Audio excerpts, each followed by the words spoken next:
the faith as small as a mustard seed, Luke 17:5-6. The disciples approached Jesus, requesting him to increase their faith. Upon careful consideration of the disciples' words, it can be said that they had faith in themselves, but because it was small, they requested Jesus to increase their faith. But why did the disciples perceive their faith as insufficient? It stemmed from Jesus' directive in Luke 17:4 to forgive one's brother continually. The disciples requested an increase in faith because forgiving others continually posed a significant challenge for them.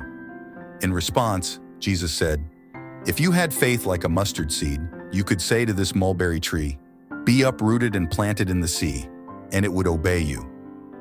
Jesus' response should be interpreted as follows: "If you had faith as small as a mustard seed and were willing to obey my words, even if I commanded you to uproot this mulberry tree and plant it in the sea, you would obey." If they are disciples, they should obey even the commands that seem contrary to their understanding. However, they lack the willingness to obey even the straightforward and morally fitting command to forgive their brothers, leading Jesus to express his disappointment with them.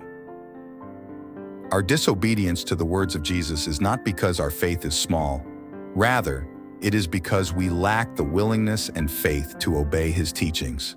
Our disobedience to the words of Jesus is not because his teachings are difficult.